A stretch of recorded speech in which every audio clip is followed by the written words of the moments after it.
Hello and welcome back to The Pulse, your weekly Redline source for news and sports from all around MHS. Thanks for joining us again. I'm Blake Kelly. Good to have you back, Blake. We missed you last week.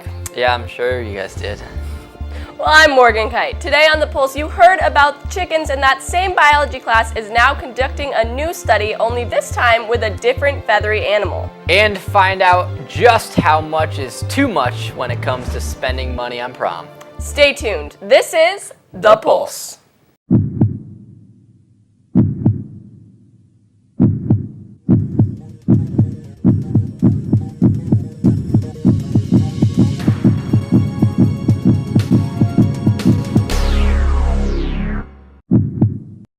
A couple weeks ago, Jane Nolan introduced us to some wildlife. Miss Fanfarillo's biology class is at it again, preparing to hatch more chicks. But the bigger news is that they're hatching ducks this time. Jane Nolan is there with the new developments. Room 248 is chirping with excitement at the prospect of once again being filled with little chicks. I'd like to thank everybody who took the babies and brought them to Solid Farm so they'd be taken care of. But yeah, we had a very successful hatch rate, and it was awesome that our hypothesis worked. There's a new spin on this biology expedition, however, and ducks have been added to the collection. Set to hatch in a couple of weeks, the students will be conducting experiments to study the duck's imprinting process. When born, ducks imprint, and the object that they imprint on is seen as their mother. So the class has purchased two different stuffed animals, one that talks and one that doesn't. Students will observe which animal the ducks are more likely to take interest in. We apologize. He's a little shy right now. Hold on. MHS already knows we love chickens, but these ducks are quacking up to be a great part of the high school's community. From The Pulse, this has been Jane Nolan reporting.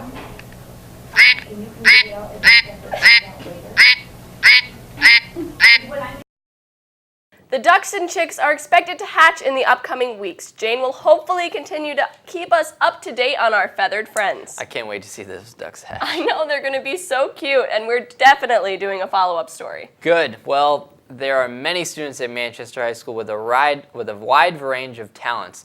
One making recent headlines is a group called Paperless Voices. Joycelyn Quay writes her way into the story. I'm 6 abs away from a 6-pack because I'm lazy. I've got 17 years of sloppy concrete and generally inadequate habits, and I still laugh when Elmer Fudd says silly wabbits. I'm the biggest... Paper Voices is a poetry slam team that performs around Connecticut. Their main venue is Young at Art, and the members have performed at state trials for CT's Brave New Voices. This year, 3 students of MHS made it into the finals: Jessica Bell, Paige Tyler, and David Walker, who also made it 3rd place into the Connecticut Brave New Voices team. Head coach Ryan Parker shares his love and excitement for the team. Very excited about what it is that David's going to be exposed to that will kind of uplift him. And I'm proud of the whole team. And I know that David is very humble, and he would probably say very easily that, you know, it was a team effort, but he really grabbed onto that mic that day and gave it all he had. And you know, that's the best that you could ask from anyone. Paige Tyler, another member of Paper Voices, has been with the team since the start and has grown immensely as a poet. I really just love how non-judgmental it is. I like that, like, we can all just share stories. Like, every poem that we write is a new story, and it's like a new chapter for us. Around an earthquake, when the dam breaks and the tears come crashing down around you, when you tell me that everything has gone gray, I will make you see the bright colors of passion. When I got 3rd place, I mean, I'm going to be on the Connecticut Slam team representing Connecticut, so that's like amazing. And more people are going to hear my poetry, which is what it's all about. So. We're able to share our stories without feeling like we have something to regret about it. We could have philosophical conversations in coffee houses like we stepped into a time machine and got transported back to the 90s, but I'm still real childish. From The Pulse, this has been Joycelyn Quay reporting. Congratulations to David Walker for bringing home a win, and great job to Paper Voices as a group, wowing us with their lyrical talent. David Walker's statewide finish of the 3rd place puts him on the State of Connecticut 2015 Slam team, where he will be representing his state in Atlanta in the Brave New Voices slam competition this summer. Wow. What? For Manchester High School, prom is right around the corner. Countless preparations and reservations go into this memorable event, but the challenge for most appears to be the cost. Cameron Weslowski takes us to the halls to find out if it's really worth it. Well, MHS, it's officially prom season. While prom is a great experience, it can turn out to be a really pricey event. Between dresses and tuxedos, tickets, limos, and so on, the expenses all add up. So Manchester, is prom worth it? I think prom is worth it. Buying the dresses and the tux and getting your hair done and nails can be very expensive, but at the end, it's like you make all these memories and it's a night to remember. I think prom will be a fun experience. However, the price for the tux and tickets in the end isn't worth it just because it's like $500 for one night. The average person can spend hundreds on this annual dance, as ticket prices start at around $50 and climb up from there. You know, it is expensive. It's more expensive than any dance really that's ever put on, but I think for the experience, to go out, to dress nice, to have it in this nice big venue, I think it's definitely worth it. If the cost of prom proves too overwhelming, check out the free prom dresses and shoes in the Student Activities Office. All costs aside, have a great prom, Manchester. From the Pulse, this has been Cameron Weslowski reporting. Student Activities Office has a rack of prom dresses available for ladies. Interested students should talk to Miss Wobble as soon as possible. Prom is right around the corner, and you know what that means, Blake?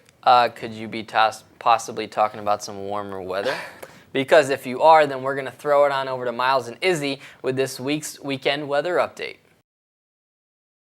Hello and welcome to your weekend weather update. I'm Miles Hurley. And I'm Izzy Harris. We will be bringing you the weekend weather forecast. This is a weekly segment in which we will tell you the 411 on your weekend weather. Alrighty then, let's take a look at this weekend's forecast.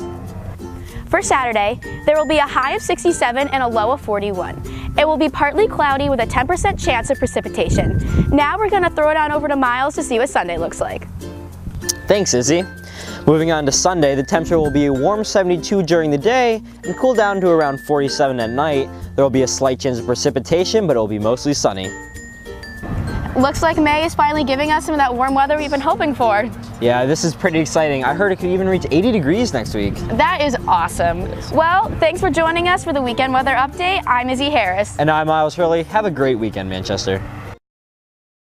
Thanks, Miles. Before we go today, Connor Dion and Ariel Ferrando take us to the tennis courts with this week's review booth.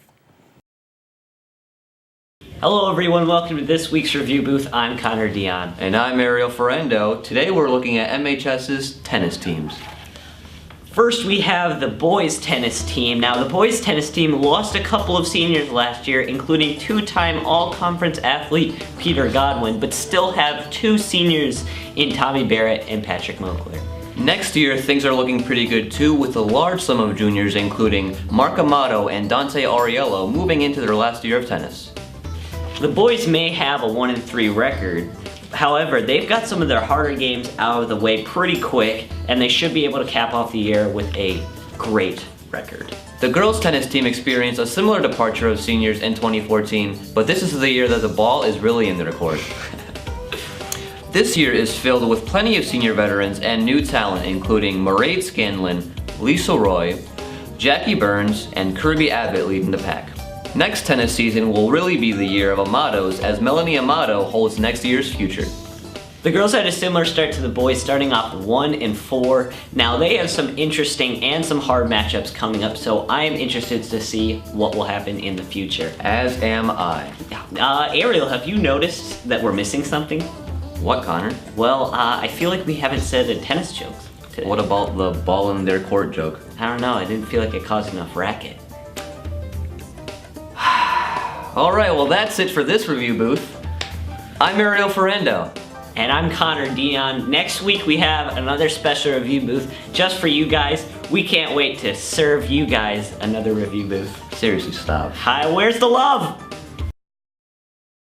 Well, it seems like that is all the time we have for you today. If you have anything that is newsworthy that we might have missed, feel free to stop by the communications suite or email Mr. Larson at b11elars@mpspride.org. Thanks for tuning in again. I'm Blake Kelly. And I'm Morgan Kite. And this has been The Pulse.